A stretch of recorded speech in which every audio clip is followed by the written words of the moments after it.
বিসমিল্লাহির রহমানির রহিম। আজকেও কিছু প্রিপজিশন আমি আজকে আলোচনা করব। আসলে প্রিপজিশন, অ্যাপ্রোপ্রিয়েট প্রিপজিশন গুলো আমাদের অত্যন্ত জানা জরুরি, যে না আমরা 2026 সালে এসএসসি এবং এইচএসসি পরীক্ষা দিব, তাদের জন্য অবশ্যই ইম্পর্টেন্ট, কারণ তাদের জন্য এই প্রিপজিশন রয়েছে। আমরা এই প্রিপজিশন পড়লে অনেক এখান থেকে কমন পাবো, এবং আমি তোমাদের জন্য রিসেন্টলি কিছু প্রিপজিশন নিয়ে আসবো, যেটা আমি রেডি করছি, যেটা 100% আমি তোমাদের জন্য দিব। এসএসসি পরীক্ষার্থী যারা, ইন্টার পরীক্ষার্থী যারা, তোমাদের জন্য অবশ্যই দিব আমি। এখন আমাদের হলো যে প্রিপজিশন কিন্তু একটি গুরুত্বপূর্ণ বিষয়। এই প্রিপজিশন আমাদের চেষ্টা করতে হবে যে এগুলা কিন্তু আমাদের মুখস্থর বিষয়।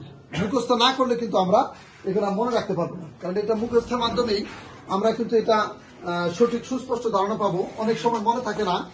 এই মনে থাকার জন্য বিভিন্ন টেকনিকে আমার এই ভিডিওতে তোমাদের বিভিন্ন টেকনিক অনুসারে প্রিপজিশন আমি আলোচনা করেছি, যেটা তোমাদের জন্য অনেক সহায়ক হবে।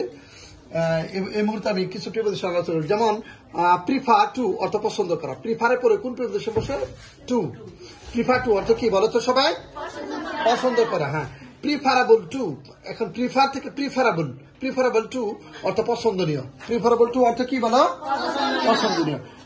প্রিজুডাইস এগেইনস্ট অর্থ পূর্ব সংস্কার। প্রিজুডাইস এগেইনস্ট অর্থ কি বলো তো? পূর্ব সংস্কার। প্রিপেয়ার ফর অর্থ প্রস্তুত, প্রস্তুতি নেওয়া। প্রিপেয়ারের পরে ফর প্রিপজিশন বসে। প্রিসাইড ওভার, প্রিসাইডের পরে প্রিপজিশন ওভার বসে। সভাপতিত্ব করা। প্রিটেন্ড টু অর্থ ভান করা। প্রিটেন্ড টু অর্থ কি? ভান করা। আমরা বলতে পারি হি প্রিটেন্ড টু মাই অ্যাডভাইস, সে ভান করে আমার।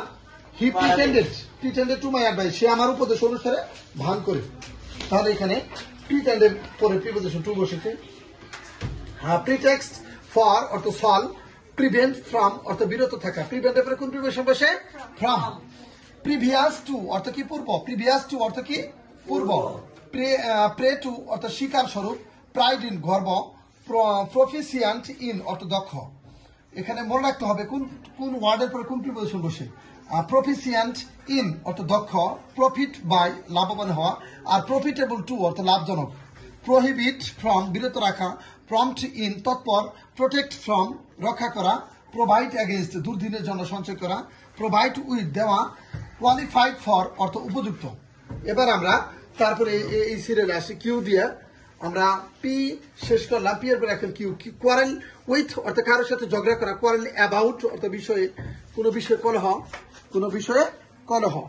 কুইক অ্যাট অর্থ চটপটে। কুইক অ্যাট চটপটে। রেডি অ্যাট দক্ষ। রেডি ফর উপযুক্ত। রিজন উইথ তর্ক করা। রেবেল এগেইনস্ট বিদ্রোহ করা। রিকভারের পরে প্রিপজিশন ফ্রম বসে। রিকভার ফ্রম অর্থ আরোগ্য লাভ করা। তারপর এখানে রেডিউসড টু অর্থ পরিণত হওয়া। রেফার টু ইঙ্গিত করা। রিফ্লেক্ট আপন চিন্তা করা। রিফ্রেইন ফ্রম অর্থ বিরত হওয়া। রিফ্রেইনের পরে কোন প্রিপজিশন বসে? ফ্রম। রিফ্রেইন ফ্রম অর্থ কি? চিন্তা করা। রিফ্রেইন ফ্রম বিরত। তারপর রিগার্ড ফর ভক্তি। রিগার্ড টু অর্থ প্রসঙ্গ। রিগার্ডের পরে প্রিপজিশন টু বসেছে। রেলি অন নির্ভর করা।